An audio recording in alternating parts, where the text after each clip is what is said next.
Bonjour mes camarades. Je vous apporte le salut fraternel du syndicat national FO des médecins du travail et des personnels des services de prévention et de santé au travail interentreprises. Le syndicat votera le rapport annuel d'activité et le rapport financier.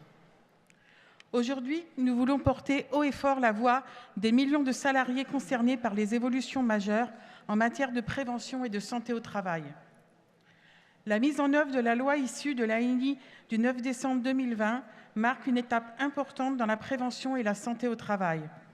Celle-ci permet le déploiement d'un nouveau cadre d'exercice pour les services de prévention et de santé au travail, avec une ambition claire, améliorer le suivi en santé au travail.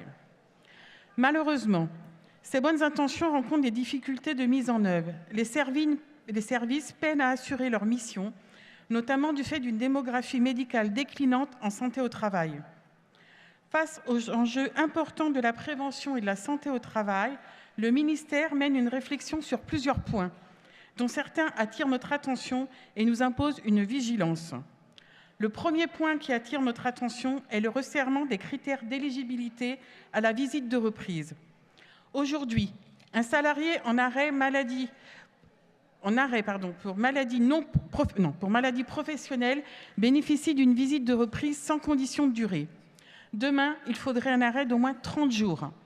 Pour un accident de travail, la visite serait exigée après 90 jours d'arrêt, contre 30 actuellement. Pour un arrêt d'origine non professionnelle, on passerait à 120 jours au lieu de 60. Et après un congé maternité, plus de visite automatique, sauf demande expresse de l'employeur ou de la salariée. Encore faut-il que la salariée connaisse ce droit.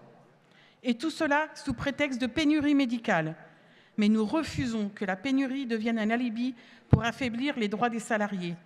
Ce durcissement ne va pas dans le sens d'un meilleur suivi, bien au contraire. Car la visite de reprise est bien plus qu'un simple rendez-vous médical. C'est un moment clé pour adapter le poste de travail, pour éviter les rechutes. C'est le cœur même des compétences de la médecine du travail. Moment clé aussi pour prévenir la désinsertion professionnelle. Celle-ci a été renforcée par la loi du 2 août 2021, qui en a fait une priorité, mais qui se voit réduite à des accompagnements, à minima en raison de la disparition de nombreux financements ou dispositifs d'aide à la reconversion. Le deuxième point concerne le recours à des médecins praticiens correspondants, dits MPC. C'est-à-dire que des médecins généralistes ayant reçu une formation théorique de 100 heures pourront réaliser, dans le cadre d'un protocole de collaboration avec les services, certaines visites, comme les visites d'information, de prévention initiale et périodique, des visites de reprise, des visites à la demande ou demi-carrière.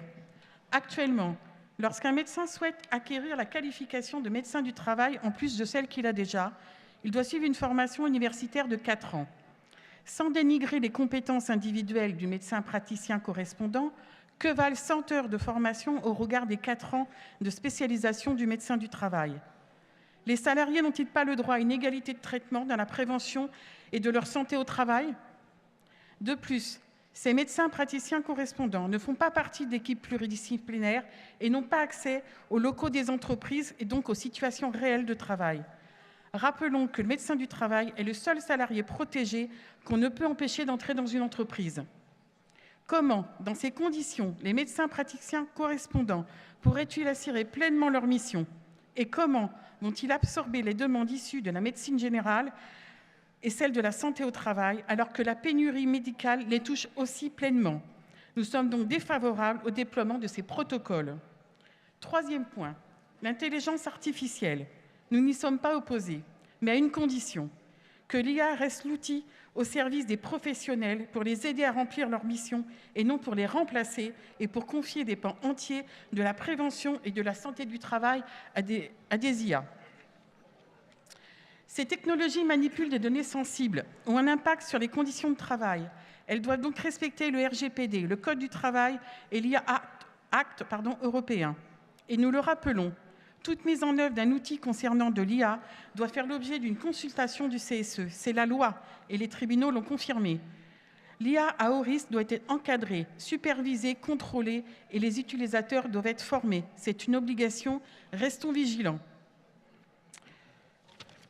Nous constatons également des accords d'agrément délivrés en douce par la DRIEX de l'Île-de-France pour des services proposant essentiellement des téléconsultations, dont le seul but est de capter les 1,5 milliard de cotisations.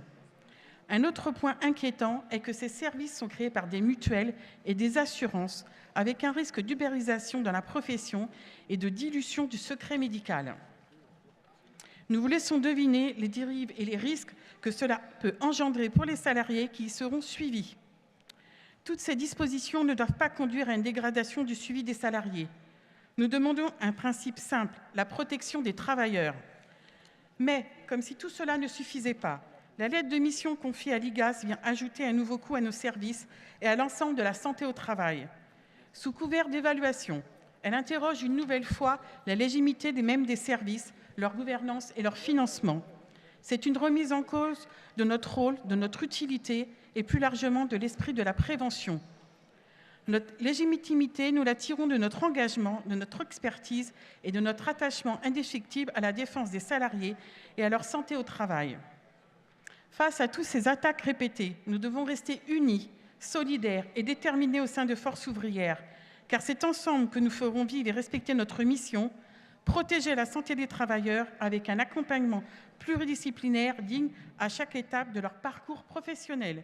Vive la FECEFO, vive Force ouvrière.